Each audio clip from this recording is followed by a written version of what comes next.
Fala, e aí, tudo bem? Tudo certo? Fala a verdade, bacana o macete da Garota Bonita, né? Ele é muito legal, ele ajuda demais, sério. Não, lá na minha página para professores, eu tenho uma página para treinamento de professores em inglês, os professores adoram esse macete porque facilita muito essa coisa de aluno que gosta de traduzir, ainda que não ao pé da letra, mas os textos do inglês para o português, e pô, daí entende que às vezes eu tenho que ir lá na frente e voltar um pouquinho. Mas vamos lá, vamos revisar uma coisa que a gente viu, porque eu guardei os slides, eu não sou bobo, olha aqui, ó, na nossa aula anterior, né? A gente começou assim, vendo o macete da Garota Bonita e vendo que no português o meu adjetivo vem depois do meu adjetivo vem depois do meu substantivo e ele tem que combinar, né? Ele tem que concordar. E vimos também que no caso do verbo to be é bem parecido, né? O adjetivo vem depois aqui, ó, do meu verbo to be no inglês, tá certo? Beleza. Depois disso a gente viu o quê? Que adjetivos não variam quanto ao número e gênero, que quer dizer que adjetivos não tem masculino e feminino, não tem singular e plural, não existe beautiful, beautiful, não existe isso. E não existe beautifuls. Então agora, vamos aproveitar essa revisãozinha para te dizer uma coisa. Se adjetivo não tem plural, tá vendo aqui, ó? Tudo isso aqui é adjetivo. Adjetivo não tem plural. Adjetivo não tem plural. E se no teu texto cair, por exemplo, a palavra goods, o que você acharia disso? Aí você vai falar, não, espera aí, tio Rê, a palavra good significa bom. Não, então goods é bons. Não é. Por quê? Porque adjetivo não tem plural. Não pode isso aqui. Aí você fala, não, então beleza, tio Rê. Então eu já saquei qual é a tua pergunta, isso aqui não existe. Não, isso aqui existe, aí que tá a questão. Isso aqui existe e cai nos textos direto. Bom, pensa comigo, tá? Mas pensa, se adjetivo não tem plural, e essa palavra existe, conclusão óbvia é que ela existe e ela não é um adjetivo. Ela não é um adjetivo. A palavra good, assim como beautiful sozinha, pode ter todas essas traduções, né? Ó que bacana. Então o que acontece? A palavra good sozinha vai significar bom, boa, bons, boas. É isso. Então o que é goods? É essa a questão. O que tem plural no inglês? No inglês, somente substantivo tem plural. E se por um acaso cair a palavra goods no teu texto, você pode até não lembrar o que é, mas você sabe que não é um adjetivo, porque adjetivo não tem plural. A palavra goods, anota aí do ladinho, gente, ela significa bens, produtos ou mercadorias. É isso, quando você fala, de os bens da pessoa, né? Ou comprar produtos, mercadorias, é a palavra goods. Eu não te falei lá atrás, na aula passada, que a aula de adjetivos ela era revolucionária? Olha que legal. E aí, a gente também estudou o quê? Que qualquer coisa pode ser um adjetivo, a gente viu aqui, não é verdade? Ó? Então eu não posso ter certeza que paper realmente é papel ou que wall realmente é parede, porque aqui nessas duas frasezinhas elas representam adjetivos, né? Parede de papel, papel de parede. Sim, a tradução das palavras muda dependendo da ordem, mas agora eu não tenho mais problema com a ordem, basta seguir o macete da Garota Bonita. Bem legal isso aqui, e aí nós terminamos vendo aquelas palavrinhas que podem tanto ser adjetivos com ed como com ing, que serve para te mostrar que eu não posso achar que tudo que tem ed ou ing são verbos. Bem legal. Agora a gente entra na aula de hoje falando do verbo to be e dos verbos copulares. Na verdade, a gente já sabe uma coisa sobre o verbo to be que eu acabei de falar, que os adjetivos vêm depois do verbo to be. Ó, ela é bonita. Eu não tenho problema em repetir não, contanto que você aprenda. Ó, eu vou dizer o quê? She is beautiful. Tá bom? Então o que eu noto de cara? Que aqui eu tenho o verbo to be e o adjetivo vem depois do verbo to be. Mas uma coisa que eu quero lhe falar agora é que os adjetivos também vêm depois dos verbos copulares. O que é um verbo copular? Verbo copular é um verbo que não necessariamente representa uma ação e ele vem seguido de um adjetivo. Ah, não entendi muito bem. Olha que legal o que é isso aqui, ó. Vamos pegar a palavra cheirar, que no inglês é o verbo smell. É o verbo cheirar. Cheirar é sempre uma ação? Não. Quer ver? Quando você diz assim, ó, vamos imaginar uma situação, tá? Em que eu estou fazendo um churrasco e aí eu tô lá preparando tudo, a galera já tá lá na chácara, todo mundo indo pra piscina, jogando bola, todo mundo ali no tobogã, todo mundo ali na tirolesa, todo mundo ali no caiaque, né? Ou então no jet ski, pensa a chácara, né? Tudo bem. E aí o que acontece? Eu falo assim, não galera, vamos se divertir que eu vou cuidar da carne, hoje eu vou ser o churrasqueiro. Beleza. Eu gosto mesmo de ficar cuidando da carne, assando, né? Aí o que acontece? Aí eu pego aquele Tupperware, um churrasquinho básico, a gente vai fazer ali um churrasco para o quê? Umas 250 pessoas, né? Eu sempre gosto de uma coisa simples, básica, então 6, 7 tipos de carne, saladas variadas, né? Pães variados, bastante doces, tipos de tortas, pelo menos 7 ou 8 tipos de sobremesa e bebida à vontade. Uma coisinha básica. E aí o que acontece? Eu pego aquele Tupperware com a carne temperada, já aquela coisa enorme assim, ó, e aí eu abro aquele Tupperware para começar a preparar as coisas. Algumas peças na grelha, outras coisas no espeto mesmo, peças inteiras. E aí quando eu abro, putz, vem um cheiro estranho dali, cara. Eu falo, caramba, será que essa carne ficou fora da geladeira de um dia para o outro antes de vir para cá? Aí eu cheiro a carne, faço assim, ó. Putz, tá esquisita essa carne. Mas eu tô na dúvida, Porque eu não posso botar uma carne estragada para estragar com o dia de tantas pessoas, certo? E aí o que acontece? Você tá passando. Você tá passando e eu falo assim, vem cá, me dá uma força aqui porque eu tô na dúvida. Eu falo assim pra você, cheira essa carne pra ver se ela tá boa mesmo. Cheira pra mim, que eu tô achando estranho. Aí você vai lá e você cheirou a carne. Quando você cheira a carne, você fez uma ação. Então, neste exemplo, quando eu digo cheire a carne, por favor, pra ver se ela está boa, o verbo cheirar é uma ação. Beleza. Mas você concorda que às vezes o verbo cheirar não é uma ação? Quer ver? Eu já tô lá fazendo a carne, tá tudo bem, tá tudo certo e você chega atrasado no churrasco. Aí você passa na frente da churrasqueira e você faz assim, ó.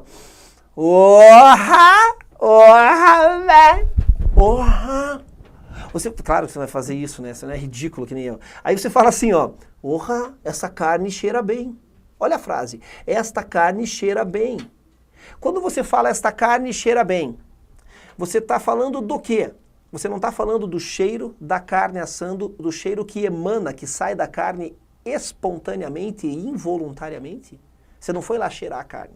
A frase, esta carne cheira bem, não significa que a carne tem um nariz e ela cheira bem as coisas. Essa carne cheira bem as coisas. Não é isso, né?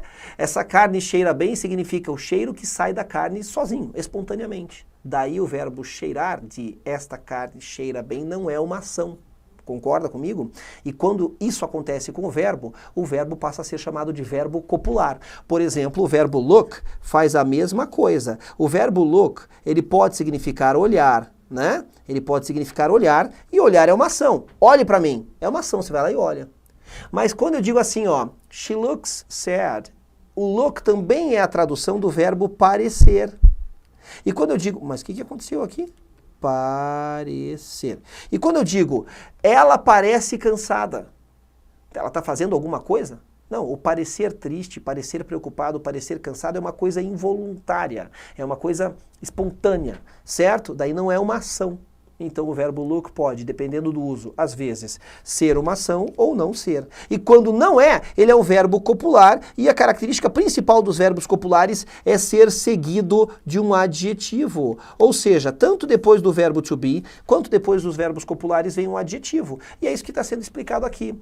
Eu pus alguns exemplos de verbos copulares para você. O verbo look, feel, smell, taste, become, remain, stay, appear, seem and sound, que são, nessa tradução aqui, os verbos parecer, sentir, cheirar, provar o gosto, se tornar, permanecer, ficar, no sentido de ficar em algum lugar, tá? Não é no sentido de ficar com alguém, dar uns beijos, não. Não. Aparecer, parecer e o verbo soar, quando você diz algo soa bem. Tá? E aí, olha só, vamos ver um exemplo? Que história é essa de que o adjetivo vem depois do verbo to be? Tá aqui no nosso exemplo número 1. The weather is nice today. O tempo está bom hoje. A palavra bom, nice, que tem outras traduções também, é um adjetivo. Veio depois do verbo to be. Pronto, já eliminamos uma característica. Agora, olha só a próxima frase. She looks beautiful. Ela parece bonita. O verbo look aqui é parecer. E veja, o adjetivo veio depois. O verbo parecer aqui não representa uma ação. Ó, quando eu digo o exemplo da carne, esta carne cheira bem. Depois do verbo smell, eu coloco o quê? Eu coloco o adjetivo good, olha que legal, Porque o verbo cheirar aqui não é uma ação. E a gente já falou disso. Bem bacana, bem legal. Tá certo? E aí, por fim, somado a todo esse conhecimento bruto que a gente está galgando aqui em 2 aulas, tem uma pergunta que pode ter aparecido na sua cabeça. Outra aula lá, a gente falou de mesa. E a gente falou de dar uma característica para a mesa, lembra? Você não lembra? Eu vou fazer você lembrar. Olha aqui, ó, tá aqui, ó. A gente falou de criar adjetivos com a palavra mesa. E a gente viu que realmente o adjetivo vem na frente, certo? Então, vamos agora pegar um slide em branco aqui para nós. Se eu quero, por exemplo, falar de mesa, table, né? Eu posso usar um verbo to be ou eu posso pôr a característica na frente, tudo bem? Então, se eu quero dizer que a mesa é grande, eu digo big table. Né? Ou seja, aqui eu estou falando de mesa, o que vem na frente indica que tipo de mesa é, e esse é o nosso macete da garota bonita. Porém, e se eu quiser colocar várias características aqui na frente da palavra mesa? Várias. Por exemplo, eu quero dizer que esta mesa ela é grande, mas eu também quero dizer que esta mesa é bonita. Por que não? Né? Eu também quero dizer que esta mesa ela é redonda. Tá bom. Porque existe mesa quadrada, retangular, e eu quero dizer do que essa mesa é feita. Eu quero falar que essa mesa é de madeira. Ó, wooden. Se eu tenho, e podia ter outras características, eu vou usar só 4. Se eu tenho mais de uma característica, qual é a ordem que eu ponho aqui na frente do meu substantivo? Isso é importante, porque no seu texto certamente você terá mais de uma característica na frente de alguns substantivos, e você tem que aprender a identificar isso. Bem-vindos à nossa etapa final da aula de hoje, que é a ordem dos adjetivos. Olha o que ele está dizendo aqui, ó. Existem muitas regras para determinar a ordem dos adjetivos e muitos gramáticos discordam quanto ao seu uso. Isso é verdade. Quando você começa a pesquisar esse troço aqui, você fica maluco, porque cada gramático, né, pessoa que cria uma gramática, que é estudioso da gramática, não que cria, mas ele afirma uma coisa. E é claro que a língua também sofre alterações gramaticais ao longo do tempo. Mas aí você fala, não, mas o que vale então? Cada um fala uma coisa. Pois é. Veja algumas das regras mais importantes para sabermos a ordem dos adjetivos numa frase. Antes que você se desespere, tá? Eu peguei aqui as regras que são de comum acordo dos principais gramáticos, mas ainda assim eu já vou fazer um pedido para você que vai aliviar o seu coração agora. Não decore, não anote, só me acompanhe. Só me acompanhe porque depois que eu te mostrar as regras, eu vou trazer um macete tão bruto, velho. Você vai falar, nossa, salvou minha vida. Quer ver? Se você gostar mesmo desse macetinho, faz assim, ó, manda no meu endereço uma caixa de especialidades Nestlé. Eu adoro aquela caixinha, né? Se você achar que realmente eu impactei o seu inglês de maneira positiva. Dá uma olhada aqui, ó. Vamos lá. Primeira regra, regra geral. Normalmente você tem o quê? Ó, vamos deixar aqui em cima, vamos deixar aquilo que nos norteia, o macete dos macetes. Beautiful girl. Lembra lá? Aqui eu tô falando de garota, o que vem na frente define que tipo de garota é. Então meu substantivo tá sempre aqui, ó. E aí o que vem na frente é que é o adjetivo, certo? Bom, a regra geral diz que mais pertinho do substantivo, primeiro você põe o propósito do adjetivo, depois o material, depois da onde ele veio e depois a cor. Olha o exemplo como fica fácil. A blue Italian glass flower vase. Opa, aqui eu estou falando de vaso. O que vem na frente define que tipo de vaso é. Eu traduzo de lá para cá. Vambora? Diz assim, ó. Um vaso de flor de vidro italiano azul. Ou seja, eu disse aqui, o propósito do vaso, para que ele serve? É para flor. Do que ele é feito? O material, de vidro. Da onde ele veio? Italiano. A cor, azul. Beleza? Essa primeira regra é a regra geral, o que significa dizer que ela valeria para tudo. Mas começam algumas exceções. Por exemplo, olha aqui, ó. Quando eu estiver falando de adjetivos de tamanho, de comprimento, de altura ou de idade, eles serão usados antes de todos esses do número 1. Ó, todos esses do número 2 serão usados antes de todos esses do número 1. Então vamos lá algum exemplo. É claro que eu não vou pôr todos, né? Mas eu vou pôr assim, ó. Por exemplo, aqui eu só tenho 2 adjetivos. Então, ó, aqui eu estou falando de mesa, o que vem na frente indica que tipo de mesa é. Aqui eu estou falando de prédio, o que vem na frente indica que tipo de prédio é. Ó como é que fica a minha tradução, ó. Uma mesa de madeira quadrada. Um prédio de vidro moderno e alto. Legal?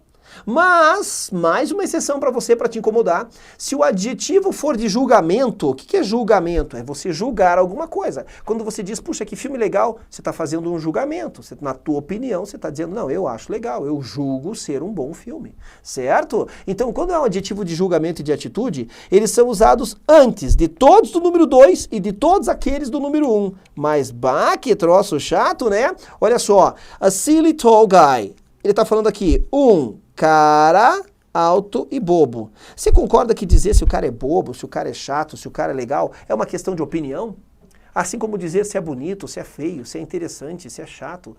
Então, adjetivos de opinião vêm antes. E para piorar tudo de uma vez, o número 4 diz que números são usados na frente de todos os outros, inclusive do número 1. Então aqui, claro, eu peguei um exemplo curtinho, né? Porque eu não preciso colocar adjetivo, todos os adjetivos, né? 6 comfortable chairs, eu estou falando de 6 cadeiras confortáveis. E note que aqui está certinho no inglês. A gente sabe que no português eu só posso usar o M antes de P e B, né? Só usa a letra M na escrita antes das letras P e B. No inglês você obviamente está vendo que não é assim. Eu estou usando a letra M na frente do F.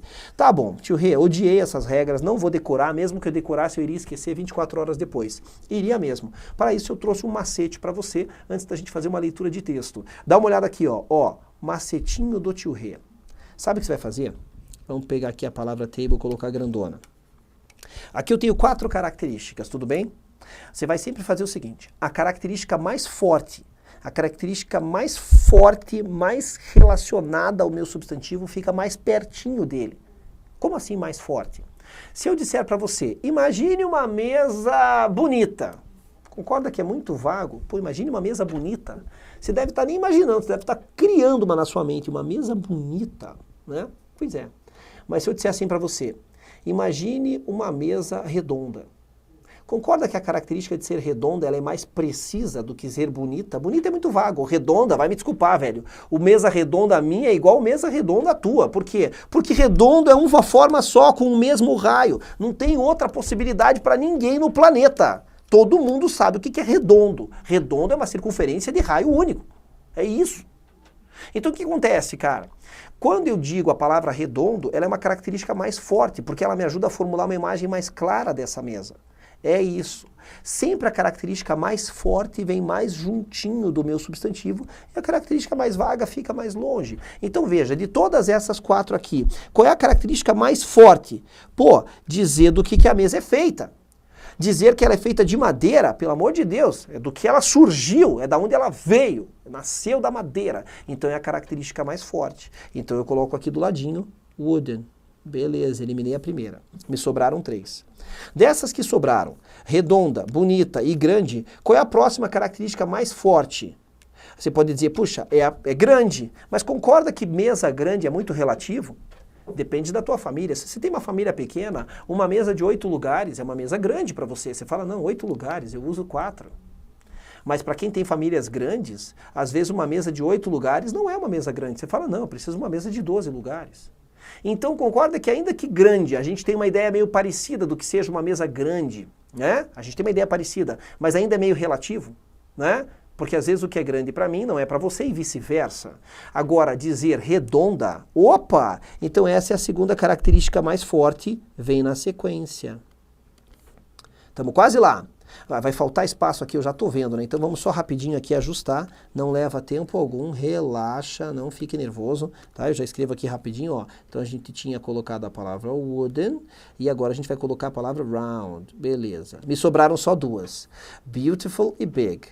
Bom, o que eu acabei de falar? Que o conceito de grande para mesa é mais ou menos parecido entre as pessoas. Mas dizer que a mesa é bonita ou não realmente é muito vago. As pessoas têm opiniões muito diversificadas acerca do que elas acham bonito ou não. Então a próxima característica mais fortezinha é essa, para depois colocar essa aqui. Pronto. Numa ordem do que é mais importante e fica mais pertinho do meu substantivo, eu faria assim o meu inglês. E eu diria, uma mesa de madeira, redonda, grande e bonita. E leio de lá para cá, respeitando o macete da garota bonita.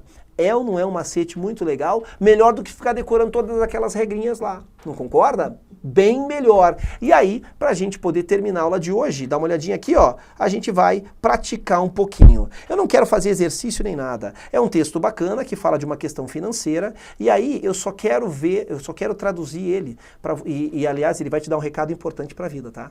Esse texto dá um recado importante pra tua vida.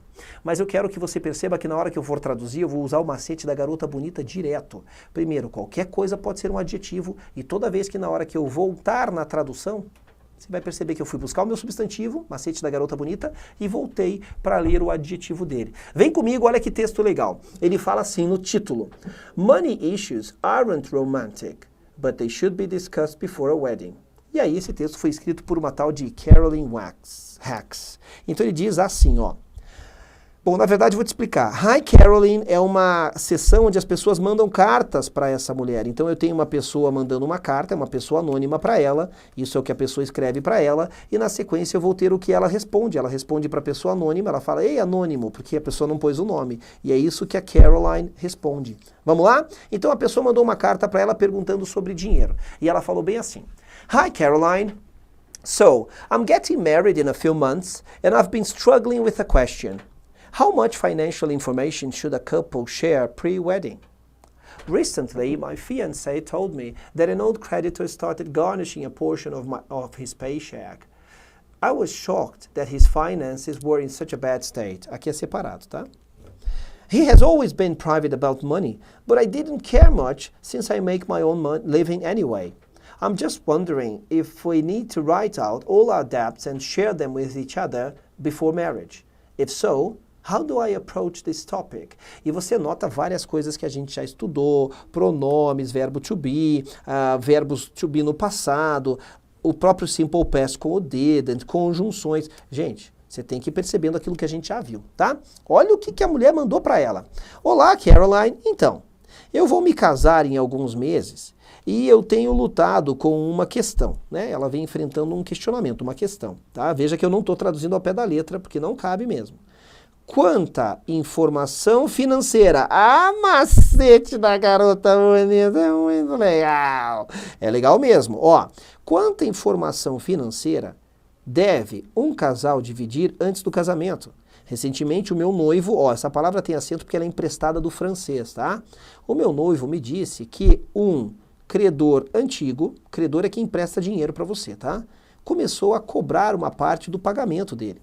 Então ele emprestou dinheiro para alguém e o cara falou, ó, tá recebendo teu salário, uma parte é minha aqui, ó, devolve o meu empréstimo, tá? Ela fala assim, ó, eu fiquei chocada. Meu, olha que demais, cara, adjetivo com ED.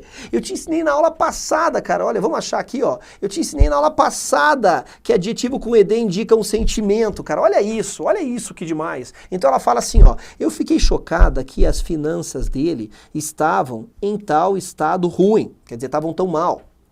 Ele sempre foi secreto quanto ao dinheiro, mas eu não ligava muito, já que, olha a conjunção que a gente já estudou, já que eu ganho minha própria vida de qualquer forma. Então ela está dizendo que ela tem o próprio dinheiro dela. Eu só estou me perguntando se nós precisamos escrever todas as nossas dívidas e dividi-las um com o outro antes do casamento. Então ela tem um noivo e ela quer saber assim, pô, eu ganho minha vida, ele ganha o dinheiro dele, mas eu fiquei chocada de saber que o cara tá com a vida financeira dele arruinada e ela tá pra casar com o cara. E ela falou, eu tenho que falar da minha vida financeira pra ele e ele pra mim? É isso que ela tá perguntando pra essa consultora financeira. Se tenho, como que eu abordo este assunto? Como que eu chego na prosa com o cara? E aí a Caroline responde na lata assim. You tell him the garnished paycheck surprised you, and you think it's important that both of you share full financial information, including credit scores. Then fully discuss your philosophies and approaches to money. This is critical, given not just his neglected debt, but also your casual attitude toward his being private about money. If he won't share, don't marry. Seriously. And if he does share what amounts to a real mess, then postpone the wedding until he sorts himself out. This isn't about your ability to support yourself, though that helps. It's about the financial implications of the legal knot you're about to tie. Bom, cara, eu nem sei de tanta coisa bacana de falar nesse texto aqui, o que eu quero destacar. Mas, ó, adjetivo com ed a gente já estudou. Simple present, verbos com S para he, she, it, a gente já estudou. Cara, é muita coisa. Pronomes reflexivos. Meu, você tá percebendo o quanto de conhecimento a gente já agregou em nem metade das aulas? Olha que sensacional. A mulher dá um tapa na cara dela e responde assim, ó. Você diga para ele que o cheque cobrado, olha que bacana aqui, a gente seguindo o macete da garota bonita, surpreendeu você. E você acha que é importante que vocês dois dividam informação financeira completa. Olha, 2 adjetivos, cara, eu adoro te mostrar o que cai. Vamos lá. Incluindo pontos de crédito. Então, discuta amplamente suas filosofias e abordagens com relação ao dinheiro. Isso é crítico, dado não somente a dívida, a dívida negligenciada dele, mas também a sua atitude casual em relação a ele ser secreto quanto ao dinheiro. Olha o verbo to be com ing que não tem nada acontecendo. Traduzir isso aqui como ser. Né? Ele ser de secreto. Bem legal, né? Se ele não dividir, não se case. Sério. Olha o que ela fala. Se ele não falar da vida financeira dele, não se case. E se ele compartilhar o que soma uma verdadeira bagunça financeira, né? Então adie o casamento até que ele se resolva. Isso não se trata da sua habilidade de sustentar a si mesma, embora isto ajude. Claro que ajuda a mulher a ter a grana própria, né? É sobre as implicações financeiras do nó legal que você está prestes a atar. Ou seja, você casou com a pessoa, a dívida dela passa a ser a sua, dependendo do regime de casamento. Então, cara, todas as vezes nesse texto que eu voltei, eu estava seguindo o macete da garota bonita e aqui a gente viu tudo. Leia esse texto de novo depois, destrinchando ele. A gente viu tudo de adjetivo aqui, com ed, com ing, adjetivo que vem antes do substantivo, que vem depois do verbo to be e mais de um adjetivo na frente do mesmo substantivo, que daí tem que ver a ordem. E principalmente, a gente viu que qualquer palavra pode ser um adjetivo no contexto do texto. Não tem que ser só feio, bonito, gordo, magro, rápido, lento, burro. Não, não. Qualquer palavra. O macete da garota bonita é matador. Precisou de ajuda no texto, tá com dúvida na ordem das palavras na tradução? Quem que te salva? A garota bonita. I see you. Até a nossa próxima aula com um novo conteúdo. Bye!